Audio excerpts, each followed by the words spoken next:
Hello and welcome to this episode of Battling with Business with me, Chris Kitchener. And me, Gareth. In this podcast, we're hoping to explore ideas and concepts around teams and teamwork, leaders and leadership, and all things in between. It's a discussion between a former Royal Marines officer and a product manager from the world of business, comparing and contrasting our experiences as we attempt to work out what makes teams, leaders, and businesses tick. And this week's podcast is sponsored by a cool glass of water, as I've just come away from a business trip and I think a little bit of detox is in order. Gareth, we are very, very lucky to have a guest, and what's more, a guest that was triggered by feedback from podcasts. So those of you out there listening, you see there are other people who listen to the podcast as well. So Gareth, would you like to introduce our guest this evening and explain a little bit about why they're here and what we're going to talk about? I would be delighted.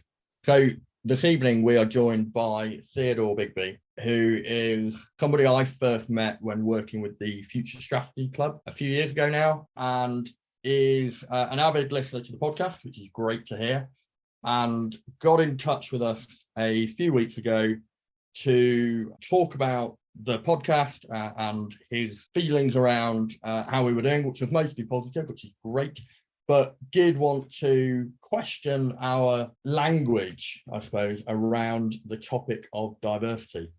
And so that is going to be the key subject for this episode. So we've talked about the value of diversity in almost every episode, if not every episode that we've done so far. And we've talked about why having different perspectives helps us solve complex problems and all of the virtues of building diversity into teams. Well, in fact, what I will do is I'll throw it over to Theo. So welcome, Theo. Firstly, just tell us a little bit more about who you are and what you're up to, and then what your confusion was with the language that we were using. Well, thank you very much, Gareth, and thank you very much, Chris, for having me on your podcast. I have really enjoyed listening to your episodes as you started out and explained who you are, what you do, and the way that you can bring different perspectives into the business world. Because we did work together before, and that's where I first learned about how the military can have ideas and ways of helping businesses to be more efficient and to get people to have more responsibility in some ways. From my perspective, how you can give responsibility to people who may not be at the top of the chain of command, which I think is great. At the moment, I work in marketing. I work in freelance. I help people to get online and grow visibility and gain market share. All that means is I help them to build a great website. I help them to get their message out there, whether it be blogs, helping them plan videos and things like that. And then onto things that you're more expert in, such as putting structures in place. Because I've really enjoyed writing things like standard operating procedures in past businesses I've worked in. So that's why I help people with. And I think it's very important to have diversity in a workforce as well. Because diversity, we don't have to think of it just as a workforce or just about people or anything like that. I think it's in nature. So if we look at wooded areas, there are different types of trees. There are bushes, large and small. There's grass. For example, China has had a tree planting project where they're trying to reforest land to stop the desert from claiming more and stop sandstorms. The research into that has shown that there have been monocultures that they've been doing. So, for example, they're planting one type of tree. Maybe it's not native to the area, but just one tree and factory planting it so many times. And it can result in harm to birds, for example, because birds are looking for trees of different ages and different types. So when I heard you and Chris talking about diversity, the thing that I thought was a bit strange was that you kept saying it's not political. But for me, I've never thought of it that way, because I think you want diversity in a workforce. And everything that I saw you working on when we worked together before, you're always about making sure that there are different types of people and also different types of not just the way someone looks or where they're from. It's the roles that they're doing, and accepting that different people have different roles with different responsibilities, but you can empower your workers to become better. I'm not sure if workers is the best word, but I think it's upon all of us if we are in a higher position in the chain of command. And that's a phrase that I've learned from you more and more over your podcasts. A chain of command can be good, although it's not necessarily about telling people what to do, it's helping them to be better. So I think in the chain of command, diversity is great, but also empowering people to think, you know what, I can make decisions as well. Your opening statement is, before we start talking about sort of diversity of people in a team, I thought that was a really, really good way of thinking about it, and say, before we start talking about teams, just think about the value of diversity in the world and all around us. And so I love that as a topic, and I'd love to come back, and because I know you've been thinking about different examples of that make you realize diversity isn't this weird, unique sort of topic that's only for teams. It's all around us, and you can identify the value. Just before we do that, though, I think, and I don't know how you feel about this, Gareth, I think it's worth us spending a little bit more time revisiting sort of how we phrased it before, and put that to one side and carry on. So I think we made a sort of a flippant passing comment about the term woke, and about, you know, the political use of this. And just to be really clear and to nail our colours to the mast, I feel passionately, I suspect Gareth does, but I don't want to put words in his mouth, the term woke, and by definition, many of these topics that we're talking about, has been arguably hijacked and diminished by people. So the term woke meaning awake, being sensitive and thoughtful about these things, we see today it being used, frankly, as a weapon in a culture war.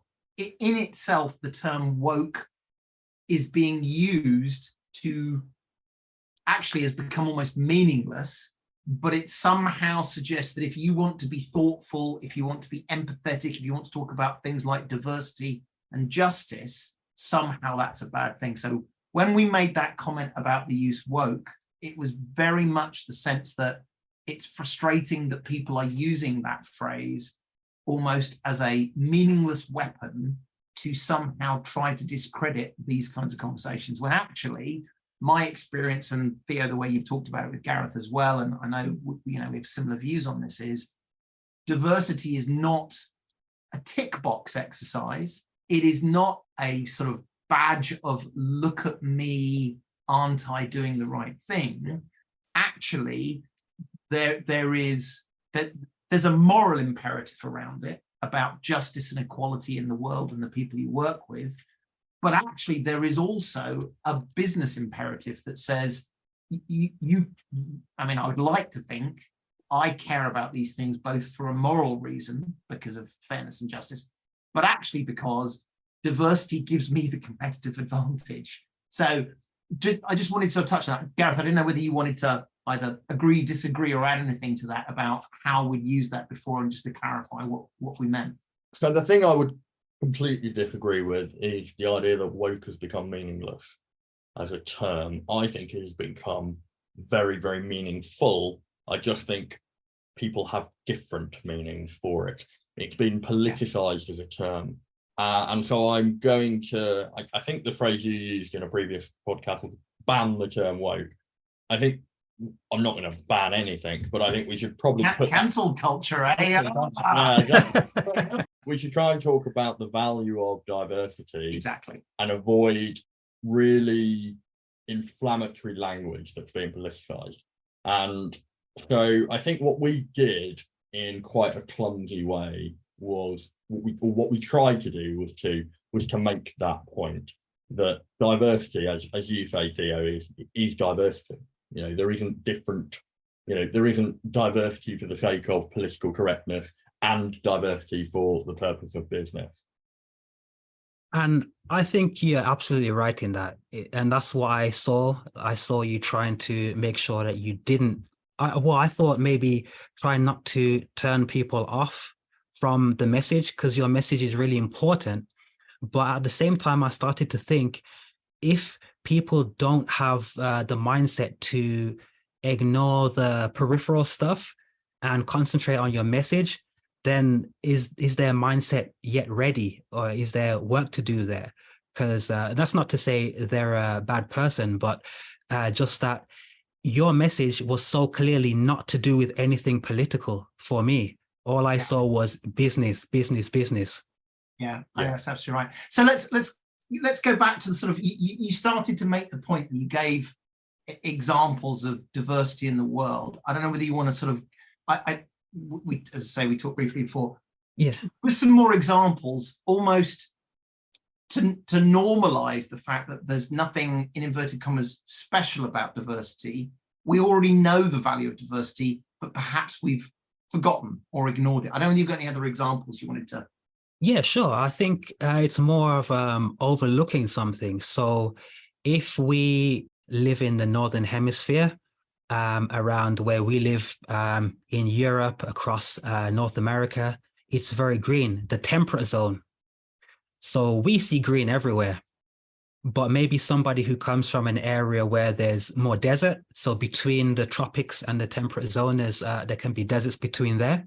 They may not be used to seeing so much green, and it's amazing for them to see green. Like my family out on the West Coast in California, whereas I'm on the East Coast, Washington, DC area.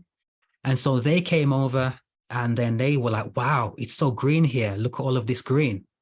So we sometimes miss out on seeing the diversity around us, maybe because we're used to it, or we don't realize that there is a lack of diversity because we're used to our environment. So, for example, diversity can happen in business. So we'll have stock portfolios and they can be diversified. So you're not always going to invest in a single sector of the market because it's very risky over the long term. So a company might start off with one product, for example, jump into the actual business you might invest in, and they sell it in one area, but soon they'll diversify the locations they're selling it. If you're selling ice cream in Clapham Common, then, okay, you're doing really well there, but then you might go over to the East End, you might go to Aldgate and sell ice cream there because you've made good money where you were before, diversify your location.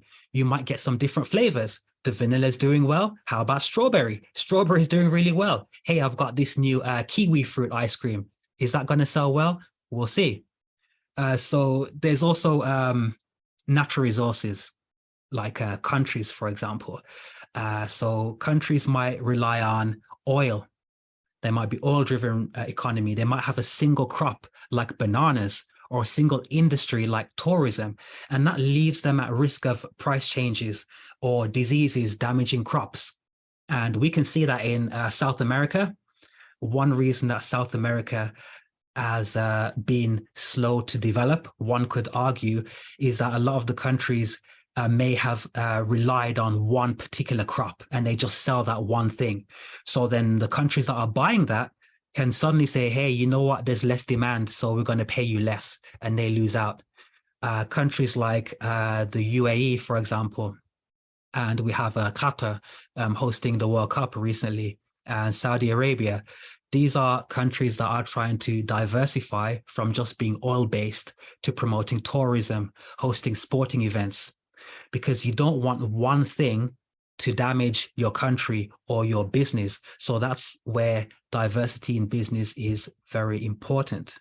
Yeah. I think it's such a powerful idea, because there will be plenty of people who demonstrably, we've all met them, who don't demonstrate an active interest or value diversity, who are almost certainly engaged in an area of business where by definition they are interested in diversity. I thought your sort of your pension portfolio, what a perfect example. The person who says it's all nonsense, this is all woke nonsense. Sorry, you're allowed to find me names that term. But I love the idea to say you're absolutely right. Your pension is in just one fund.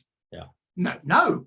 I love that as a concept. And I think there's a really interesting book by a chap called Matthew Syed called Rebel Ideas, which is all about the power of diversity and what it brings to organizations.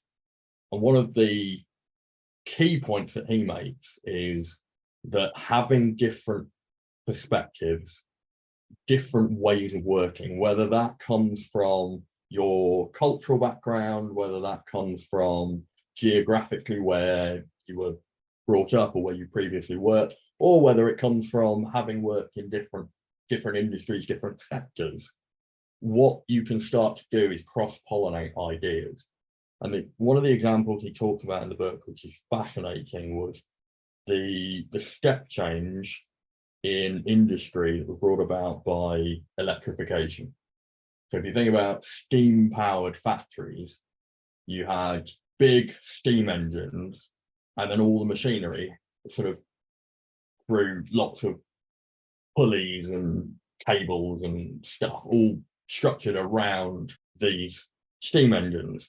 And that's how industrialists built factories with big electric generators, because that's how they built factories. That's how you build factories.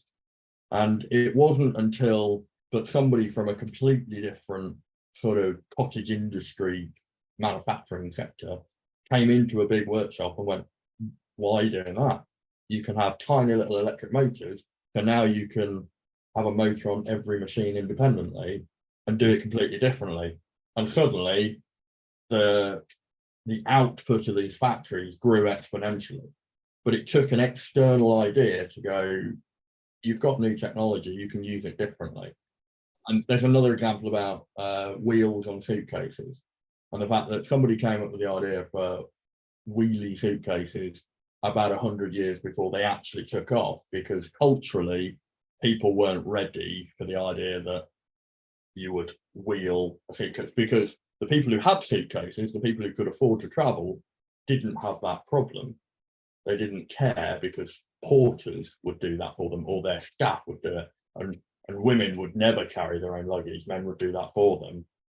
And so it took a change in cultural aspect for the innovation to take place. And then bringing this back to kind of a military example, in the intelligence world, there's loads of examples of where our intelligence has failed, or failed to fully appreciate the dynamics of the situation, because there is a lack of diverse thought in the way that we analyse problems. Most notably, if you look at the rise in Islamic fundamentalist terrorism in the Middle East over the last 25 years, when all of the analysts who'd, for the previous couple of decades, been focused on Eastern Europe, were all mostly men, mostly white, mostly North American or European, were told to start working out what the threat from Islamic fundamentalism was, they were really out of their depth. And actually, what we could really have done with was asking some people who are well-versed in Islam, so Muslims, people who are well-versed in the Middle East, so Middle Eastern people, rather than second-guessing. Well, so I want to, we're 20 minutes in, we've violently agreed with each other that diversity is valuable, and we've given some examples. I want to take us in a different tack, because at this point, people listening are either saying, of course it's valuable, you don't need to spend another 40 minutes, or it's all a load of nonsense, or the bit that I'm interested in is how do we change, or how do we effectively do this? So these are, as it were, non-prepared. I haven't said this to the guys, so this is sort of off the cuff. For people who don't believe in diversity, do you believe we can change their minds? Theo, I mean, this is, do you know what I mean? There's, you know, you meet the person who says it's all nonsense, it's a tick box exercise. Can you change people's minds? I think with everything or anything, you can never change someone's mind if they've decided on something. You can only show them, and it's up to them. The reason I say that is because I have worked in sales quite a bit in various roles, and you speak to hundreds of people. When you speak to them, you know they're not going to change their mind. I'm too busy. I can't do this. I can't do that. We don't want to change. The wheels are square, but we've done it this way all the time. So it can be just presenting facts to people. So I don't know if that knocks the wheels off your argument at all. But Actually, it doesn't, because I think the underlying thing for me is this is not about saving people. Because I think it's very easy. You know, I think it's probably fair to assume I talked about the moral imperative and business imperative. You know, I'm sure we'll talk more about the business side of things, but morally we all agree with it. But I think there's almost this sense of,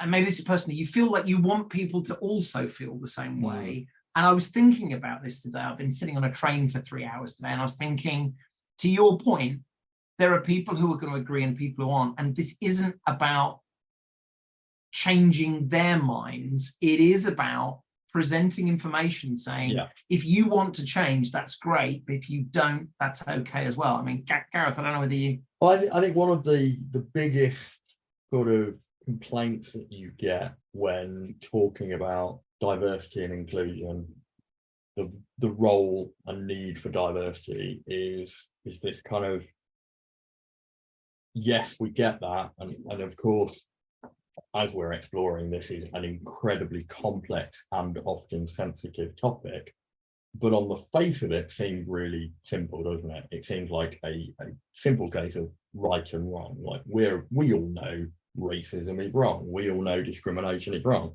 and it's only when you actually start to scratch the surface to talk about what these things actually mean in dynamics that we realize how complex it is. So when people talk about, well, we're going to have some diversity and inclusion training, or we're going to implement this new policy, quite often that can come across as, like you say, the organisation is out to save me, and it can be quite sanctimonious. And I think, I mean, it's possible if done poorly, it can be counterproductive as well. Yes. But I want to, the reason why I raised this, and I've got some other interesting things to poke on, is because, to your point, good, we get it's valuable, but this complexity that you talk about is really interesting. Hooray, we have a diversity inclusion course. Is that good? Is that useful? Or is it not? Here's another one for you. Here you go. This is one for both of you, and I'll sort of start with you, Theo. Legislation. Do you legislate against lack of diversity and inclusion? And don't get me wrong, I'm very aware that we have, but I was thinking about this. I've just been at an insurance conference, and insurance companies are saying there is too much regulation. Yeah.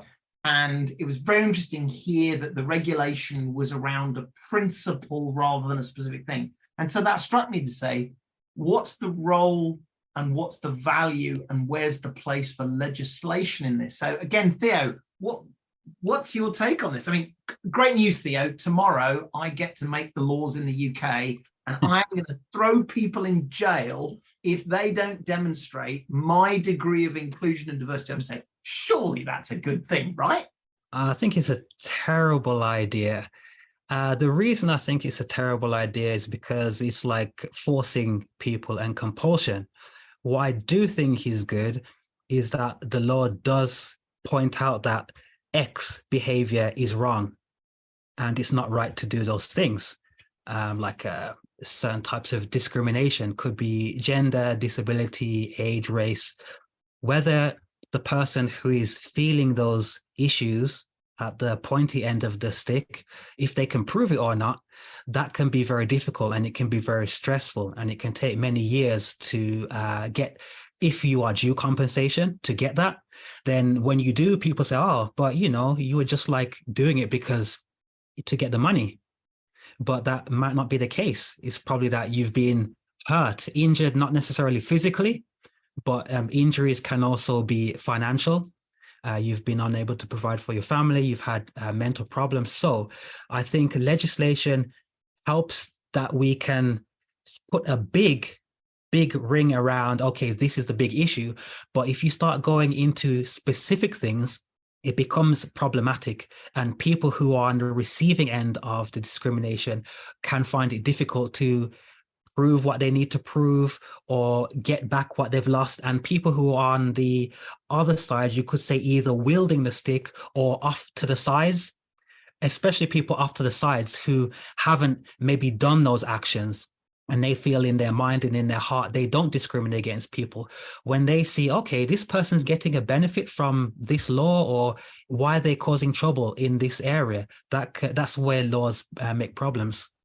Yeah, I mean, I'm going to run away quickly from this because not because I disagree, because I think it's really difficult. I mean, the best I've got is legislation should be for protection rather than forcing people to change. In other words, I make something that says you're going to be safe, but I'm not going to create legislation that forces you to behave in a different way that isn't about. It's difficult, right? Yes, because maybe I didn't answer your question properly, because you're right when you say that if somebody says the law is you have to have 5 of this race on your team, you have to have 3 of this race on your team, that's totally wrong. You should never tell people how they have to run their business or do their company. It's about encouragement from other sources. And I think the law is not there for that. The law is there to say, hey, if there's somebody who has a broken leg, or they're unable to walk for another reason, that you have to make sure they can access your building and they can get around, they have toilets. That's totally fine, because you have to cater to make sure everyone has the opportunity, whether or not you hire those people, or not necessarily picking on anybody who is like that, maybe their color or the country they're from. Whether you hire the people is up to the business, and morally, I think it's on them, but we should encourage them to be inclusive. I think the UK law is actually, I think, fairly balanced, because we have the protected characteristics. I think there are 7. It's age, race, sex, religion, sex or gender, disability, ethnicity, choice of football team. I've definitely missed some there, but they are protected characteristics. And as far as I'm aware, as long as the job doesn't specifically need to discriminate, and there are jobs that do, we'll talk about that in a minute, then you cannot discriminate. So as you've already highlighted, the idea of we can employ men and women, but we've only got men's toilets. That would be a clear case where actually the legislation is in place to say, well, you now have a form of discrimination that's not acceptable. What you can't do, or what UK law currently says you can't do, is positively discriminate. And of course, positive discrimination doesn't really mean anything other than the intent behind the discrimination in theory is positive. But the idea that you must employ women for this role because you don't have enough is not allowed. What you can do and what you should do is create equity in the process. And so we're now at the point where we're starting to talk about equality versus equity. Well, hold on to that thought, because this is a piece that I'm less comfortable at, and this is the positive discrimination piece that you pointed out. Before we do, can I just very quickly go back to where I said it's okay to discriminate in some circumstances? Are you trying to dig yourself out of a hole? There's an appalling thing you think we can discriminate against, and you're going to reveal that. So, jobs where actually those characteristics are essential to the job, you are absolutely allowed to discriminate. A good example of that would be underwear models. It is absolutely okay to say, I can only employ women to be my underwear models for female underwear. That is okay. That is not against UK law. In the military, a chaplain probably has to be of a particular religion. If you're hiring a Catholic chaplain, presumably. I don't know if we hire them by religious order. I don't know. But presumably we need representation. Jedi. Interesting. But we do discriminate by age, and we do discriminate by disability. So you can't be a paratrooper if you are in a wheelchair. It just doesn't work as a job. But where the military has really radically changed in the last few years is equal opportunities for female combatants. First frontline parachute regiment officer. So the Royal Marines needs to catch up because we don't have any yet. but it is now allowed. Yeah. And we are also starting to really try hard to do things like employ people with physical disabilities, employ people with neurodiversity, and things that we have hidden behind this idea of, well, you have to be fit and strong, and therefore we of course we couldn't. We now actually have, and I work quite closely with a chap who was unfortunately very seriously injured in a road traffic accident when serving as a reporter, and is now a quadriplegic in a wheelchair, but serves in the army because the army don't need him to climb ropes and jump over walls and run at the enemy. They need his mind. They need his analytical skills. They need his ability to be a brilliant reporter. And so he is a reservist and does a brilliant job. So the army's, really making, or defence actually as a whole, is making real strides in that direction. Even though it looks as though the army has to be one thing, one unit, everyone's the same, everything's like perfectly, exactly regimented, I think it's good to hear that there are actually the people behind the front face that you see are actually diverse. They got different ways of thinking. And like you mentioned about intelligence before, that makes perfect sense to me when you say that, because I do imagine everybody who was employed at the Ministry of Defense and other places such were only one type of person. They probably came from the same universities or went to the same prep schools with each other. So I'm really glad to hear that things are changing for the better. I wonder whether there's a piece here about diversity is forgotten in a good way because of necessity.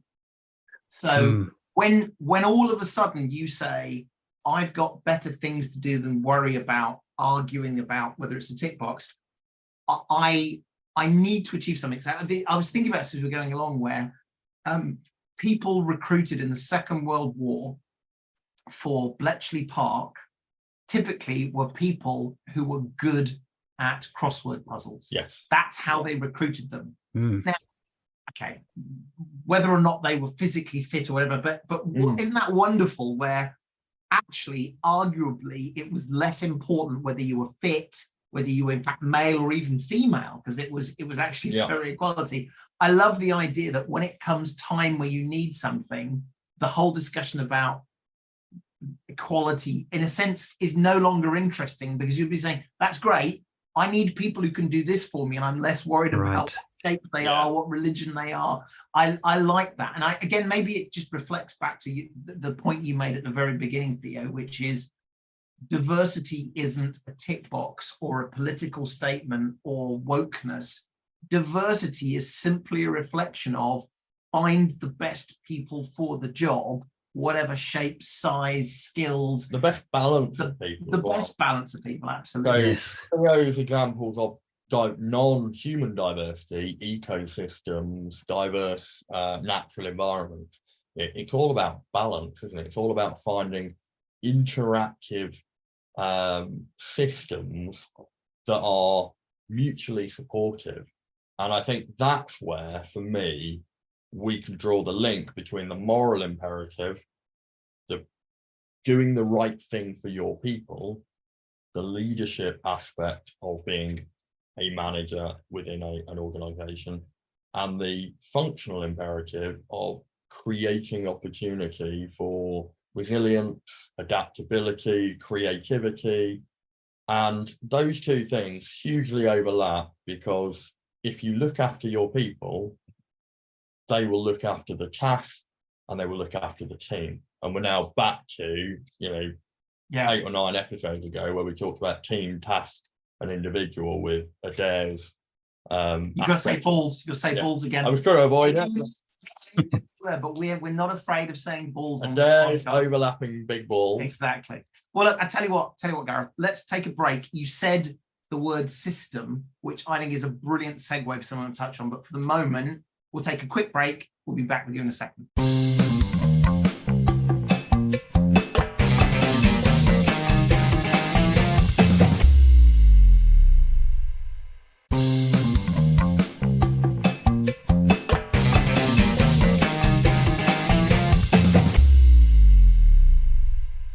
Welcome back. So Gareth, you beautifully brought it back to sort of business, and you talked about the word systems. And I'm about to repeat a quote. And before anyone thinks that over the last sort of period of the podcast recording, I am now better read, you would be sorely mistaken. I spoke to someone this morning. They said this quote, and I said, I'm going to steal that and write that down. So that now that I've qualified, this is not my quote. I was thinking about how do you bring to life? How do you make a reality? How do you make a diverse team? And I was talking to someone about this morning, and they talked about James Clear, who wrote the book Atomic Habits. And I loved this statement. The quote is this: "You are the product of your systems, not your intention." And what I loved about that was we should be good, we should be diverse. And I think that statement sums it up perfectly, which is, that's great, but you can't just cross your fingers and wish for diversity. You have to build a system that goes around it. So I love that. And the question, of course, begs from that, what systems do you create? So Theo, you've obviously thought about this. We've decided that apparently I'm not allowed to be king and declare by law things that I want to happen. Apparently that's we'll work on that. We'll see if we can change that. But systems, Theo, how do we create systems? Is maybe too fancy a word. How do we not make diversity accidental? How do we make it a part of a, for want of a better word, system that says, here's a framework by which you're going to get diversity because the system helps create that environment? Any thoughts on that? Yeah, so first of all, I think it's a bit of an oxymoron to have like a system to create diversity, because as we've discussed as well, diversity kind of happens naturally. It happens in the world around us, that, you know, different like evolution. I agree with you. I mean, I think the point you're making is, and don't let me put words in your mouth, which is the risk of systems is that the system becomes more important than the outcome, and it becomes inflexible. But the reason why I said it sort of this way is, I think there is a value and a use in a system. So here's an example. Here's what I mean. We've given sort of the example about, you know, traditionally I'm in the software world, and often, not always, and actually I've been blessed that most companies I've worked in have had that diversity. There are fewer women, particularly when you're in software development. And so how do you bring, in this example, more women into the workforce?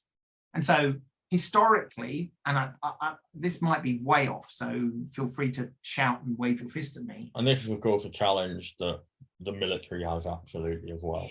Absolutely. And by the way, we talk about women, but of course I mean more broadly diversity. What will typically happen is positive discrimination in some form, where people will say, well, you know, there are X people in your team, as you said, Theo, 50% of them should be women. You should hire more women.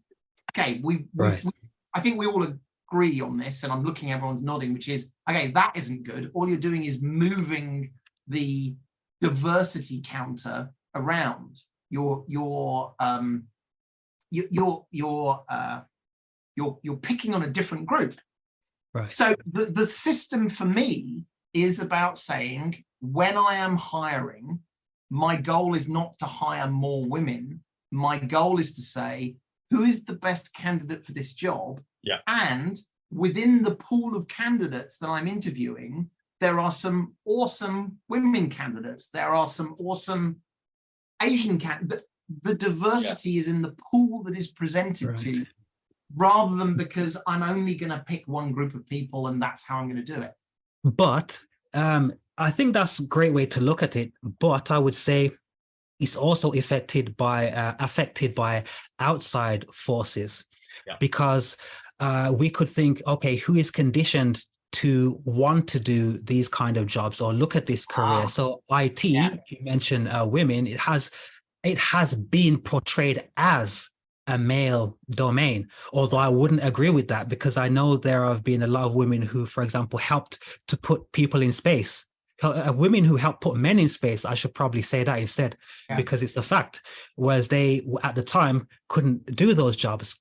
So there are also many countries around the world, and in Britain as well, you look and you see a certain type of person is doing a certain type of job and other people are doing other jobs. So also society has conditioned us to believe certain things. So you're right. Make it as broad as you can to make sure you get any candidates you can, but it's not just on us as business owners or leaders. That's a really, really important point. And I want to push back a little bit on your dismissal of the idea of systems, because I think a system doesn't have to be designed and built. A system can be engendered, cultivated, and developed. So if you think about an ecosystem, for example, it's not designed, it is a system that evolves. So, but before I do that, you use space as a great example, and I just want to throw this sort of comment in here. Helen Sharman gets referred to commonly as first British woman in space. Not just men that go to space. Helen Sharman, first British woman in space. She was actually the first British astronaut, but everybody focuses on this first British woman in space. She was the second woman in space, I believe. I could be wrong on that, but there was certainly an American. There may have been a Russian before her as well. But yeah, she was the first British astronaut in space. And I think that's it shows there where people are trying to be positive and actually getting it horribly wrong because their own biases, their own assumptions are playing a part. Well, I want to be, you're right, but the purpose of this conversation was, as I say, there's no point in us violently agreeing we should have diversity for 60 minutes.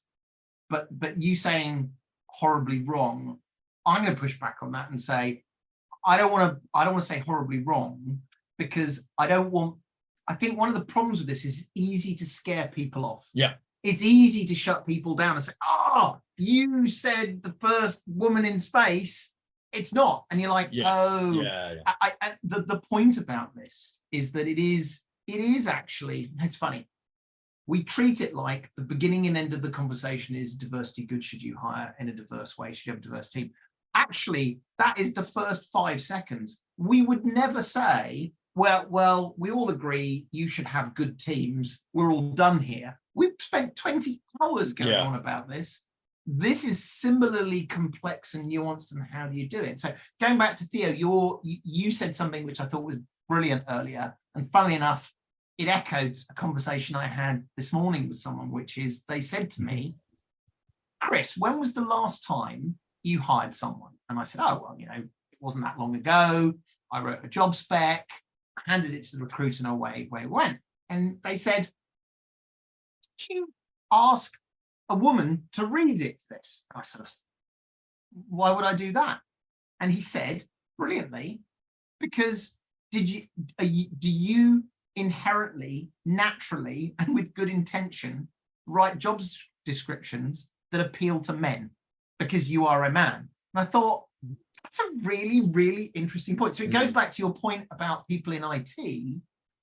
Actually, one of the things, a system I can put in place is, actually, have I thought about how does this job appeal to other people? Yeah. And so whether it's women or whatever it might be, whoever, actually, I have a role to play in diversity when I'm hiring. Yes, I'm not, my sort of position a few weeks ago was, well, we just need to find better recruiters who find a better pool. But actually, I think the point that was made to me this morning is, well, hang on a minute, Chris. Are you writing the best job spec that, as it were, invites people who are diverse? Or are you, in fact, making the problem worse by effectively saying, here is a job spec for a white person like you, Chris, kind of a thing?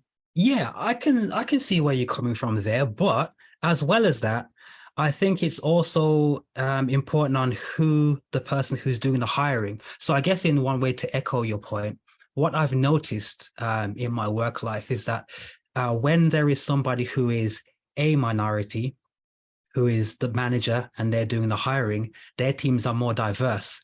In one company I worked in, which was quite a small company, it was quite stark. So one of the directors, white male, all of his staff at the time were all white that he hired over the course of a few years. The other director, who was Asian, hired different people. There were a few Asian people, there were white people, there were black people. And I noticed that in another organization I worked in, which is when I thought about it. In that organization, it wasn't like two directors, it was just a management team. So throughout the organization, it was almost all white people. In one manager's group, he had hired a more diverse platform of people. So there were like another Asian person, there were white people as well. I'm not sure if other people have seen this in their life. I would encourage the listeners to think about that. Have they spotted anything like that? Because it's just anecdotal, but I thought that was interesting. I think the point about this is, maybe it's just we've been talking about it just now, but it is something we need to think about. It's something that's actually hard. It's easy to trip ourselves up. I think the example of the job specification, I've never really thought about that before. Yeah. And so it isn't a simple, hooray, we should have diverse teams, well done, I've won, I'm a good person, and I'm gonna have a great business. Right. Actually, the hard bit is, how the hell do we do this? How do you, here's another question. This is one actually I wrestle with. And I've been very lucky over my career where I've had some really fabulously diverse teams that I've inherited and then augmented. And I've had some pretty sort of varied teams and diverse teams. How do you over time change diversity within a team? Because you can't change it overnight. You can't say, you know what, you're all the same, so I'm going to get rid of half of you so I can get the diversity. It's an ongoing task. It's a team. Yeah, it's just not necessarily even a task. I think thinking about it as a task, it has some negative connotations. Maybe trying just to think about it as, okay, you know what, this is the team that I have. I don't care who I hire. And if you genuinely do that, I think things will be positive. But that is a very easy thing to say, because I've heard from other people, oh yeah, it's just going to happen, it's going to happen. But when people are being discriminated against, it doesn't feel good to be, oh, hey, it's going to happen. So what I'd say is, as a leader, it's important that when even starting in a new position, I've seen this, managers come in, and it's important to get everybody pulling in the same direction. So in that way, you don't want diversity. In terms of mindset and goals and achievements, you want that to be single-minded. The challenge can be, how do you then bring in people, for example, who might think differently? So during the interview, it's not going to be you're discriminating against any particular individuals. Let's just even think, if the person is exactly the same, if it was possible, as the person they're sitting across from, and they're like, you know what, you look exactly like me, you're from the same area, all those things are the same. But the person across the table might think about challenges differently. And so you're thinking, this person, are they going to challenge me? Or if you have someone in your team who challenges the way you think, I think it was Chris who mentioned several episodes ago about you like to have people in your team that challenge you. Is that correct? Yeah. We had a whole episode talking about the importance of. It's interesting that you pushing back against the system.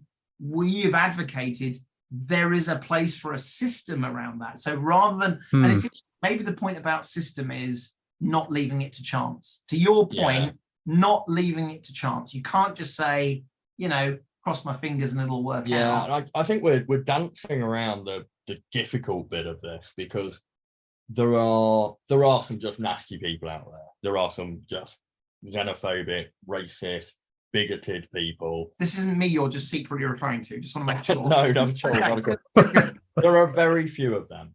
And, put them to one very, very small minority aside. Most people are advocates of doing this for both the moral imperative and the output that it creates. But you said a few minutes ago, Chris, I want to hire people. I want to just hire the best person for the job. Well, Of course you do. And that makes absolute sense. But what that does is it gives people almost the excuse to say, I don't see colour, or I don't need to think about diversity because I live past all of that. I just want the best person for the job. Well, we've already highlighted that your pool of talent is potentially quite narrow because there's a whole load of historical factors. The fact that the industry, software, the military, whatever, has been aimed at recruiting men. Women are going to be, and minorities and disabled people, and all of these protected characteristics are going to feel more intimidated. You're going to need, less of them are going to actively apply. The language in those calling notices for job applications is going to not resonate with different groups. And so we're now back to this really difficult elephant in the room of equity versus equality. And how do you shift the needle without becoming part of the problem, without the positive discrimination, without the marginalizing big parts of the effective workforce? And if we look at the politicization of the word woke, a lot of that has come about from the fact that white working class men have felt very, very marginalized and attacked over the last decade or so, or maybe longer, because there is this condescending voice, this we're going to impose these things on you because they're right. And actually we need to create the equity in the system. So we need to read CVs in a fairer way with a broader perspective. We need to write calling notices, but we also need to communicate in a way that doesn't marginalize the people that we need to implement these changes. Right. Yeah, I think that's a great point, because I think it is easy to look and say these people have been discriminated against, but many people might sit back and say, but hey, I haven't had it easy in my life.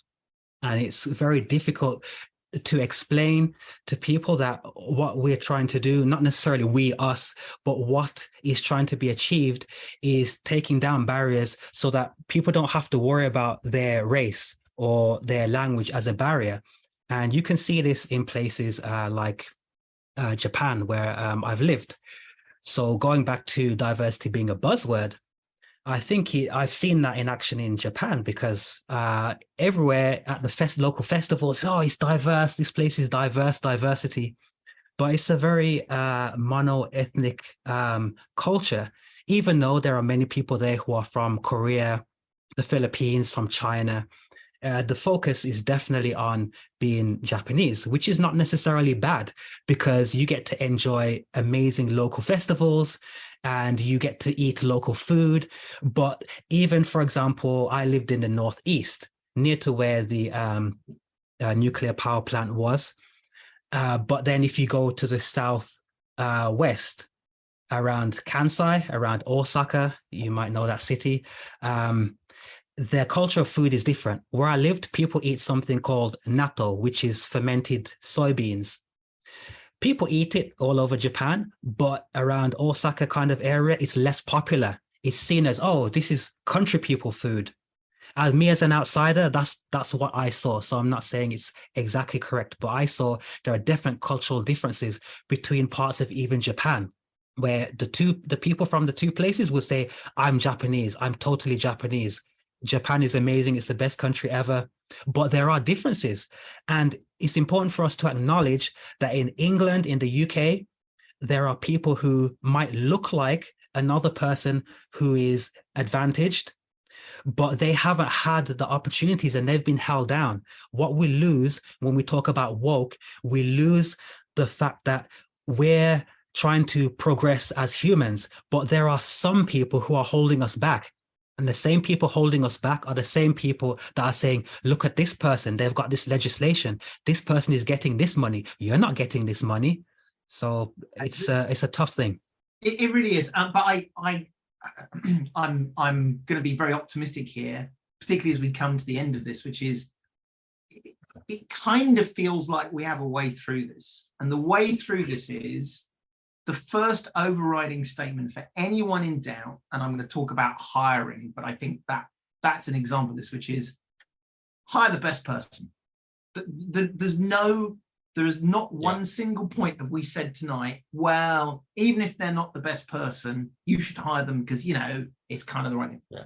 Absolutely. Hire the right person. However, for you to hire the right person, you have to genuinely have equity. You have to have equality in the field so that you can hire the right person. So when someone says, well, you're just hiring more women, no, that's not what we're trying to do.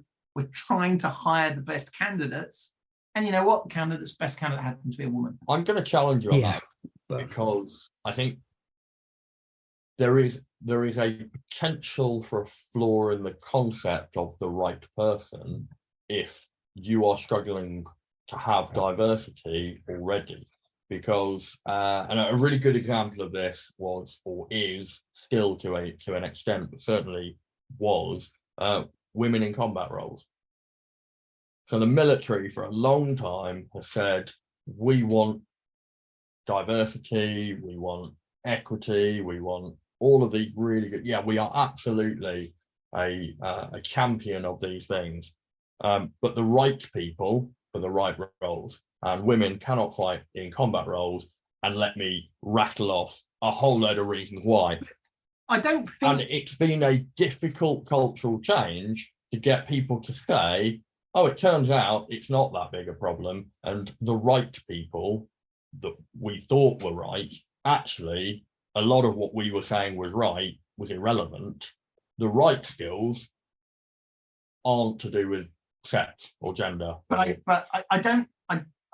well, first of all, I don't disagree, but I don't know that changes the fundamental principle, which is still hire the right person. What you just then said was question your assumptions on your assumptions about what the right candidate is. Yes. Question your assumptions on how do I find the right person. Yes. So the reason why I say that is because maybe one of the big things you see pushing back, and you sort of said this, Theo, which is, and we said this at the beginning, which is it's this fear that someone is going to benefit, or a type of person is going to benefit disproportionately. That really is the sort of, if you flip diversity on its head, it is the fear or the reality of someone disproportionately benefiting. And so by saying the phrase hire the right person, the principle of that is there should be no disproportionate. Now you've got all these things to make that true. Yeah. But fundamentally, that's the point you're making. So this is why I sort of talked about the positive discrimination. It just made me uncomfortable, which was, I understand you're trying to right a wrong, but attempting to right a wrong by making another wrong. Two wrongs definitely don't make a right in this one. So it turns out, as with all of the topics, it's actually quite difficult. I don't think we've necessarily nailed this. It is. I think, ever the optimist, I think society is having more of these conversations. We are seeing progressive changes in the workplace. We've got, women are now in combat roles. We've got lots more conscious conversation in the military about the value. So it's not rooting out bullying, it's not rooting out discrimination, it's the value of diversity. I was going to say, so I think these conversations are happening more and more. I think as they do, you're going to identify those areas of conflict and friction and complexity, and that is going to be sensitive and at times uncomfortable. But for me, ever the optimist, I think we are heading mostly in the right direction. I think so, and maybe another way of sort of framing how we've talked about in this podcast, we spent a couple of podcasts ago, 2 podcasts talking about operational art. And I like the fact that we're talking about diversity in exactly the same way. In other words, you would never question why you might want to talk about and dive into operational art. And I hope what we're showing is, and that's why you should talk about diversity in the same way. It's not virtue signaling. It's not just because of a moral imperative. These are valuable skills that you would not blink about talking about operational art and strategy and communication. Why would diversity and topics related to that be any different? Yeah, absolutely. All right. Well, I think we've kicked that one around a bit. Theo, thank you so much for coming on, and it's proof that there is at least one person that listens to us. But judging by the numbers, you must be downloading it an awful lot of time, so maybe you should think about that here. But thank you for the feedback, and also thank you for engaging on what we feel is an important topic, and hopefully we turned it from a bit of something that's maybe a bit fluffy for a lot of people into a genuine discussion about how do you change, how do you do these things. So Theo, thank you very much for coming on. Real pleasure to have you on today. Thank you very much for having me on. It's been a pleasure. Fantastic. Okay, well, that's the end for today. I think this is where we kick into the usual spiel. You know what? Part of the value of this is the feedback and interaction. So, you know, if you like what you hear, please annoy the hell out of your friends and colleagues and say you should give this a try. Our download numbers weirdly continue to go up, and it can't all be our families. Please tell them about it. We are on Battling with Biz on Twitter with a Z. We are also battlingwithbusiness@gmail.com. So please send your, and you know what?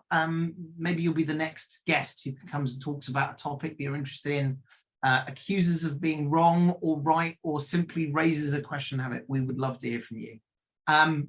On that note then, Theo, thank you very much. Thank you. Goodbye from me, and Goodbye from me. Thanks very much.